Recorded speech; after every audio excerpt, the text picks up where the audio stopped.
You are listening to Waffle, the bite-sized podcast with Paul Jenkins. First broadcast on Rossendale Radio on the 6th of June 2021. This week, Paul talks to author Cath Howe, along with the students of Golden Grove Primary School in Pembroke.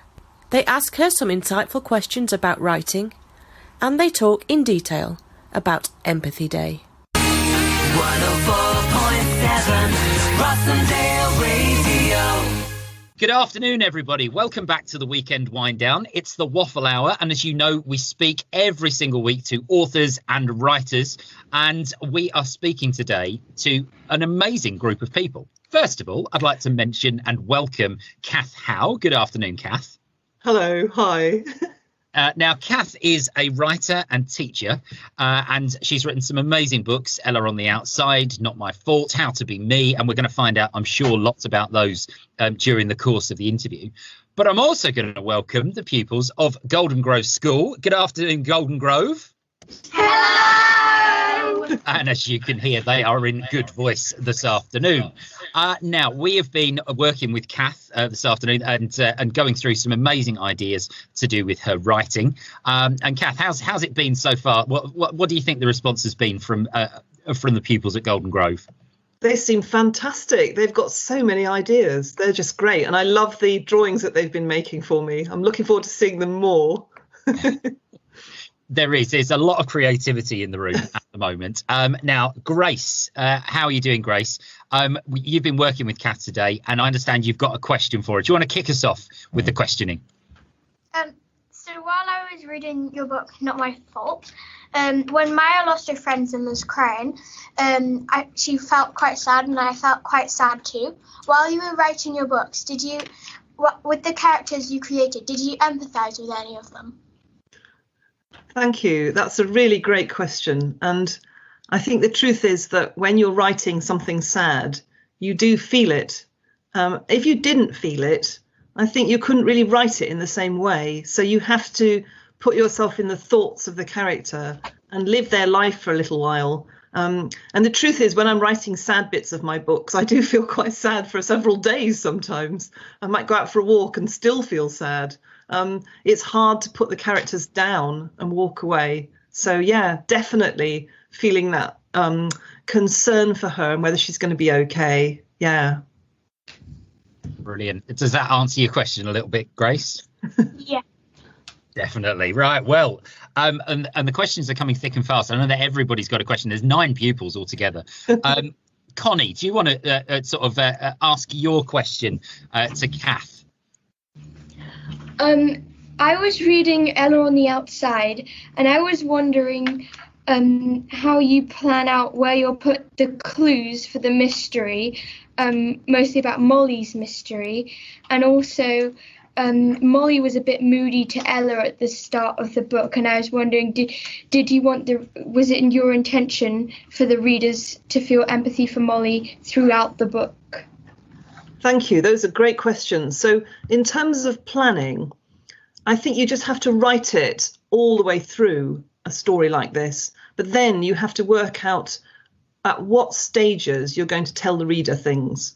And you mustn't tell the reader everything at once. And Ella on the Outside has a lot of suspense going on. And you're right that when you first meet Molly, you don't understand what's going on with her, but you're wondering about her. I think, in a way, because it's written from Ella's point of view, we don't feel as much concern and care for Molly until Ella does. We might start to think that's very odd, but we don't really get much sense of Molly, really. And that's why I think that's showing, in a way, that Ella hasn't really thought of Molly as a proper person. And I think that's really important in my story, that it's a story where everybody has things going on in their lives, and there's things you don't know about other people who are around you. And it's that story where suddenly you realise something about somebody else's life, and actually it's a bit of a shock, and you realise that you haven't been thinking about them very carefully at all. And I think that's what Ella's like. She just lives her life because there's so many things in her life that are difficult. She doesn't look around her enough. And then when she does, it's quite tough. And she starts to worry about Molly, and so do we. It's having read the book, Cath. It's you say it's a thriller. It's a real sense of tension all the way through, because I think we realise that some of the characters are not going to be as nice to Ella as they would be, yes, or they could be. But she doesn't cotton on very quickly, does she? No, she doesn't. And I think it's partly because she's just moved house and she's so desperate to find those friends, isn't she? That's sort of more important to her than almost anything else. So she's not really observing the world in quite the right way. And I think that's true. I mean, I remember when I moved house, definitely having that feeling of kind of, I've got to find a friend, preferably now, this minute, in the next 5 minutes, that friend has to arrive. It's a very tricky time. Connie, that was an amazing question. Thank you. That was great. Martha, I believe you're next up. You've also got a question about Cath's work. I read How to Be Me, and when I was reading it, I thought that Keely, the questions that she asks to Lucas, she can be a bit insensitive. Was there a reason why you chose to make it like that? Yes, that's really interesting. I wanted Keely to sort of break through what Lucas is like. Do you see what I mean? So I thought, who would be the person who would make Lucas kind of answer some difficult questions? And it would be somebody who isn't really being very careful. So when she asks him things, he's sort of a bit off balance trying to answer them, and he doesn't really know how to cope with Keely. So I think right from the start, Keely is powerful. She's got a lot of thoughts of her own. And you're right, she's not particularly careful. I do like Keely, but I think she can be a bit brutal. And I quite like writing that. But it's a great question. Do you know people like that in real life, Martha? People who just say what they think and don't always think twice about it? A bit, yeah. Makes it much more realistic. Thank you. That's a great question. Well, they're all amazing questions. Thank you so much, everybody. And Martha, I'd like you to just stick with us a second, because we're coming up to a music break and you guys have chosen the music for us this afternoon. What's your first music choice that you've gone for? We chose Help by the Beatles. And what's the reason that you chose that particular song? Because I chose the song because I thought that the way that when John Lennon was singing it, he was asking for someone to kind of empathise with him, like how he asks, not I don't just need some random person, I need someone that can really help me.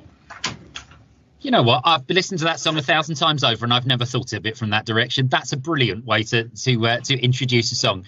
Martha and everybody at Golden Grove, here's your first choice. This is Help by the Beatles. Like us on Facebook. Facebook.com/Rossendale Radio. And follow us on Twitter at Rossendale Radio. Proud to be your local radio station. 104.7 Rossendale Radio, Lancashire. Welcome back to the Weekend Wind Down here on 104.7 Rossendale Radio. It's Paul Jenkins in. We are speaking to Cath Howe. Whereabouts are you calling us from today, Cath? I live in southwest London. Excellent. So we're connecting up southwest London, Rossendale in Lancashire, and whereabouts is Golden Grove? Golden Grove, give us another shout out, everybody. Hello! Whereabouts in the world are you, Golden Grove? Wales. Just a tiny voice from the back said Wales. Pembroke. Yeah, you're down in Pembroke, so that's we're pretty much covering most of the UK now. Emily, you are poised and ready to go. Do you want to get your question to Cath? When I want to write something like a story, rushing water, music, drawing, and sometimes quiet helps me think. What helps you think when you're writing a story? Wow, I love the idea of rushing water. That's fantastic. And I think quiet too is very interesting. Actually, sometimes I put on very subtle music, like something that is quite repetitive. So I can work with silence, but I also can work with a sort of background, sort of something like a drone or something like that, a sort of subtle sound like that. The other things that help me write are making myself write in the same place sometimes. So I have a very big desk that I write at. And I find that if I sit down at it, I feel as if that's what I'm supposed to be doing. So I think you have to trick yourself when you're a writer and be a bit self-disciplined and think, you know, okay, come on, get on with it. Don't do something else instead. And I think in terms of other things that I do, I use a lot of notebooks. I use a lot of sketching.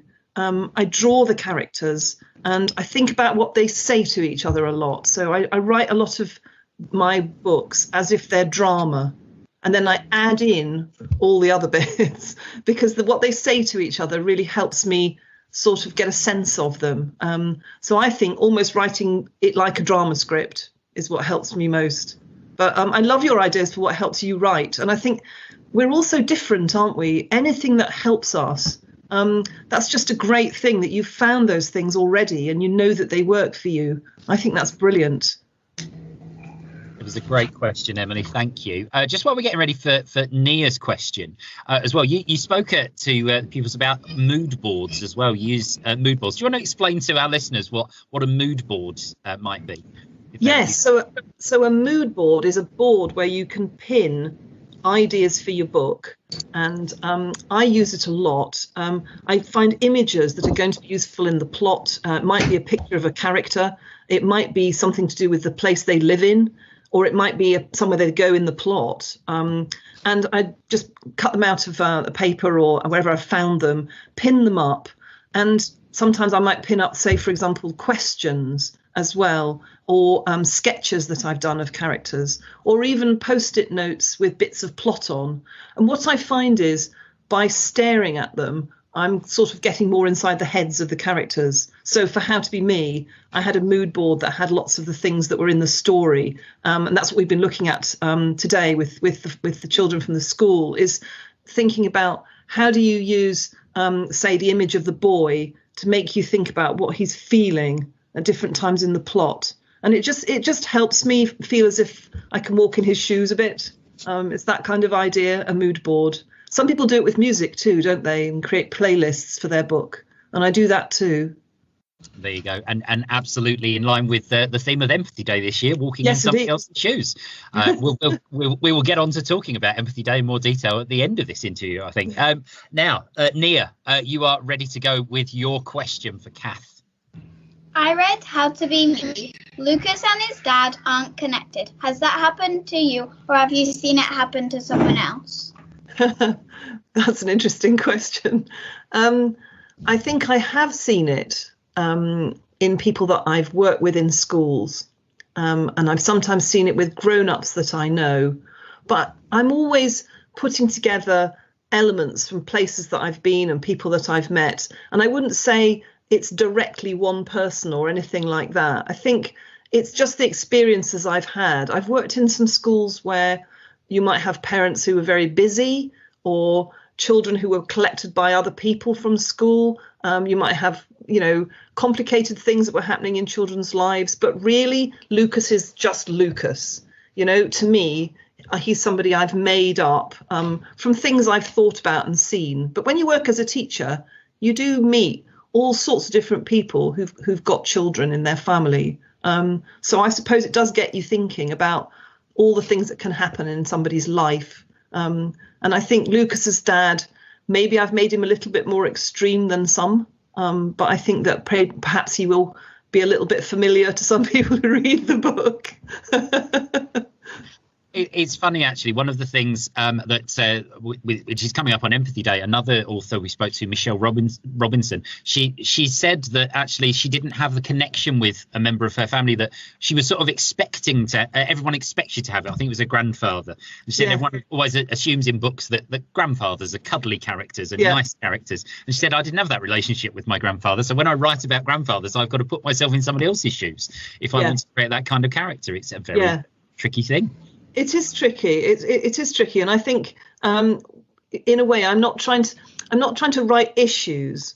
I don't set out and think, right, okay, what issue should we go for now? I just write people.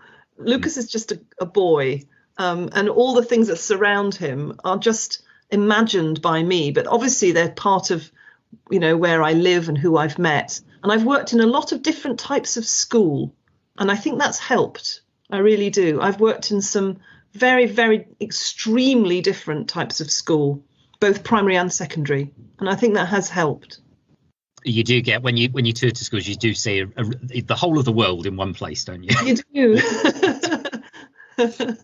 Now, Grace, you've got we've got two Graces this afternoon. We've got a plethora of Graces, and Grace, you have got our last question of this section. Do you want to ask Cath what's been on your mind? So I have read Ella on the Outside, and I really felt sorry for Molly's mum because she had to look after her and she was very sick. Do you make your books about real life experiences, or do you just make them up? Thank you. That's really interesting. I think it's a mixture. I think it's always a mixture. I think it would be true that when you write something that's coming from your heart, it might be something to do with something you've experienced. And I think that I am an author who uses real life experience more than some other authors would. So the truth is that I have come across situations like that, but it's still it's a bit like creating a kind of jigsaw effect. You take things that are truthful and you take things that are made up, and you kind of weave them all together, and that creates the picture. So for me, the story of Molly and what's happening to Molly, yes, it's based on some things I've noticed and people I've known, but it's also a book. So it's something that I've created for the story. So it's that strange mixture. I think that's how it works for me. But it has to have something at the heart of it that is true to my experience. I think you're right. And maybe that's why when you're reading a book, perhaps you kind of get that feeling that the author might have actually lived through something a bit like that. I think I said to you when we were talking earlier that I gave Ella eczema because I had eczema. And when I first talked about my book with my publisher, we said, well, do you think this character should have eczema? It's not part of the plot. And then he said, well, actually, I think it's really important because lots of children have eczema and it's just true. It just makes it feel true. So things that make it feel true sometimes are from your life. It's fascinating. Those little moments, those little details can really bring a character to life. It's yes, it's a lovely thing. Now, Grace, don't go anywhere, Grace, because you're the DJ for the next 20 seconds or so. You've been put in charge of the second music choice. Now, who have you gone for? So I've chosen my Midnight Sky by Miley Cyrus because in the story, Ella really likes this one girl, but then she realizes that she's really mean, so she kind of changes her mind. And in the song, Miley Cyrus goes the midnight sky is the road I'm taking, so she's on one road and then she changes to the other road. I would like to think, Grace, that because Cath wrote Ella on the Outside before Miley Cyrus released Midnight Sky, I think Miley Cyrus has read your book, Cath. What do you reckon? What a fantastic idea, though. I love that.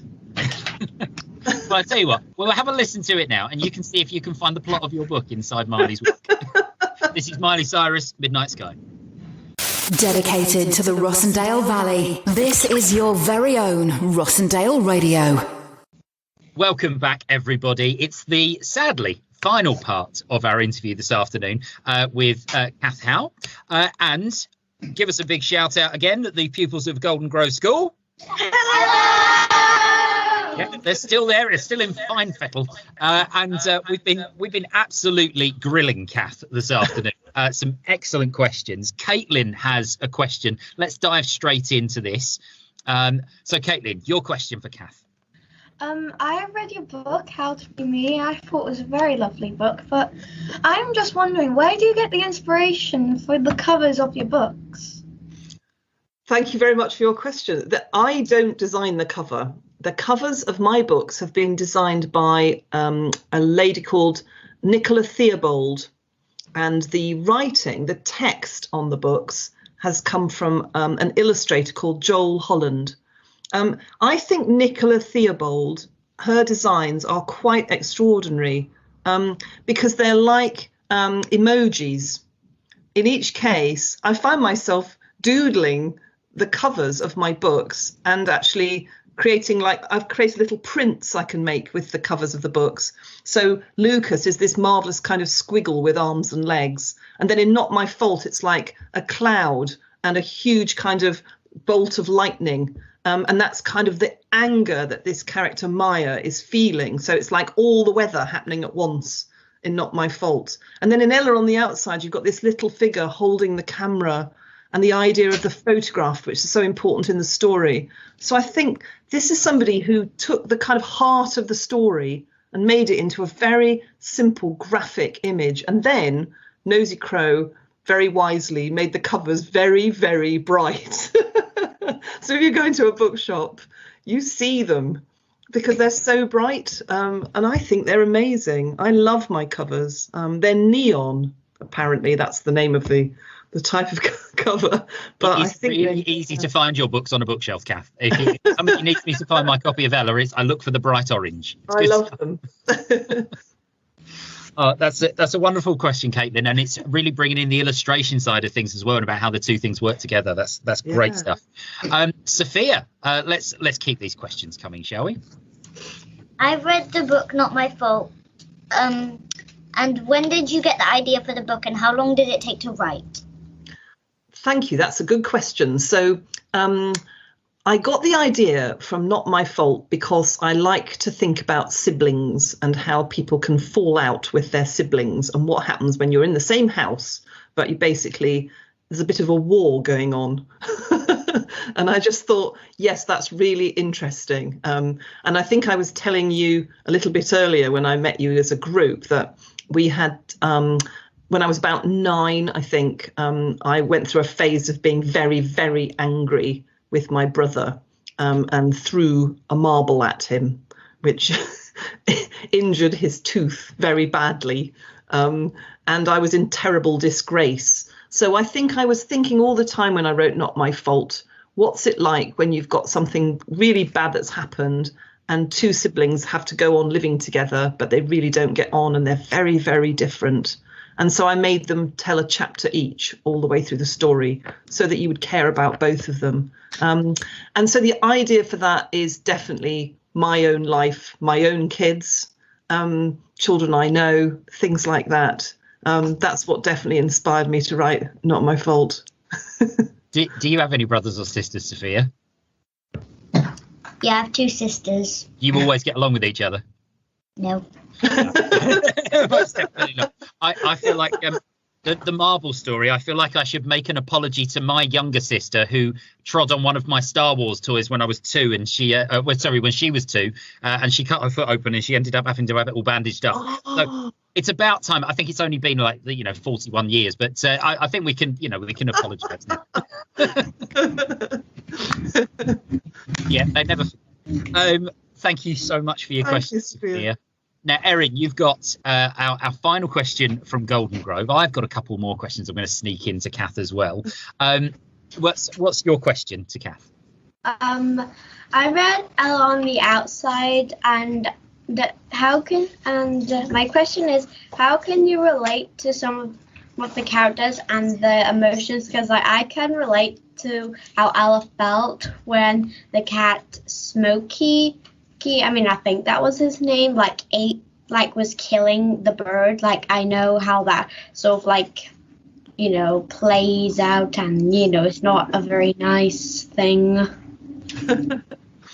So you're asking how I can relate to it. I think how I can relate to it is trying to it's a bit like going upstairs in a house and opening a door, and inside that room are all these people I care about, and they are my book.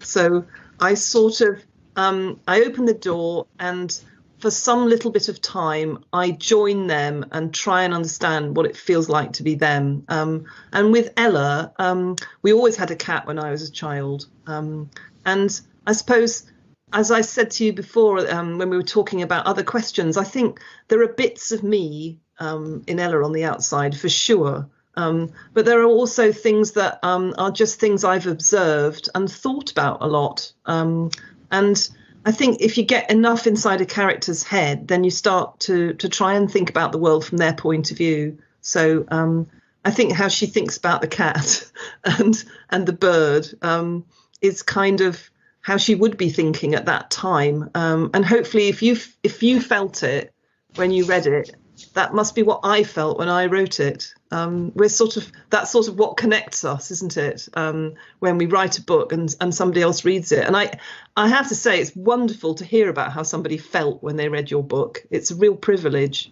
It's brilliant. Erin, it's a lovely way to finish the interview questions. Just hang on for us for just a minute, because you've got our final musical choice of this piece of the show this afternoon. But Cath, I just want to turn my attention, if that's all right, to Empathy Day, which is coming up this week on Thursday, the 10th of June. Now, why is Empathy Day such an important day, particularly for an author, but just all of us across the world? I think we've had such an extraordinary year, haven't we? And it's made a lot of us, particularly those who work in schools, focus on the kind of complicated situations that we're seeing. We're seeing a real need for people to find those connections and understanding. And I think that it couldn't be more needed than it is right now. So I think the thing with Empathy Day is that we celebrate the things that connect people, the things that connect communities, and it gives people an impulse to reach out to one another, but very much through books. So when we use books in the classroom, what we're doing is we've got a safe space with the books to talk about sometimes quite difficult things, but we're doing it through the characters, and we're thinking about those characters and the journey that they're on. And I think Empathy Day celebrates those connections exactly as we just heard, really. That's just the last question absolutely sums it up for me. The idea that we start to think more about other people's shoes and other people's lives and what they face. And that those things, once we start to think about them, we can't live in the same way anymore. It is wonderful the way that we make these connections through books and actually through stories in general. Now, one of the things that we've got a lot of authors doing for Empathy Day this year is they've written an empathy short each. Now, yours is quite unique in it's a drama piece. It's a script. We've got about 30 seconds. Can you just sort of sum up the plot of your empathy short, which can be found on the Empathy Lab website? Yes, I just thought I'd take two extremely different characters. So I've got an inspector who comes and checks places for safety, and I've got a dragon who's making a flame because he has to make a flame every day to get into dragon school. And so they're a completely opposed situation. And what I want people to do is just have fun with the script, find out what it's like to be the dragon, but also think about what it's like to be the inspector. And it's really setting them against one another, but also showing how they start to understand each other better. But I use a lot of humour in my scripts. I hope it doesn't seem too heavy going. It's a fun, light thing, and lots of children will be learning it and trying it out. All I will say is that I will use a dragon every time I need a barbecue in the future. Thank you. That's what I took from your story. It's a beautiful thing. Thank you so much for joining us, Cath. But I'm going to hand back over now to the people that have pretty much been running this interview this afternoon. Erin, you've got the final music choice for Golden Grove today. What have you gone for? You picked the Sound of Music for the last one because, Raindrops on Roses for the last one, and it's from the Sound of Music, and we chose it because Maria, who was singing it to the children, was being empathetic to them because she knew that they felt scared, so she sent us on to make them feel better. Erin, that is a fantastic way of being able to sum up the empathy within the sound of music. Thank you very much to Cath Howe. Thank you very much, everybody at Golden Grove. Let's say goodbye to the listeners in Rossendale. Bye. And we will leave you with a bit of Julie Andrews. 104.7 Rossendale Radio. So there you have it. We come to the end of another Waffle, the Bite-Sized podcast. My thanks this week must go out to, first of all, Cath Howe for giving her time to spend with the pupils on air and, of course, with me and answering all of my questions about Empathy Day 2021. But, of course, the stars of the show today were Golden Grove Primary School down in Pembrokeshire. Absolutely brilliant. All of you girls, absolute professionals from start to finish. It was a pleasure having you on the radio station. And I hope you're going to have a fantastic time looking at your resources for Empathy Day. If you want more information on Empathy Day, go to empathylab.uk. There's loads and loads of stuff on there. Family packs, read alouds, loads of contributions from authors. Tune into Empathy Day Live and you can find out all sorts of bits and pieces about what's happening. And of course, if you're online, use the hashtag Empathy Day 2021 and you'll be able to see all of those things on social media as well. We'll be back next week with another brilliant podcast on Waffle, the Bite-Sized Podcast. My thanks, as ever, go to Melanie Kemp for her work producing the show and our colleagues at Rossendale Radio for allowing us to broadcast each week. We'll see you very soon.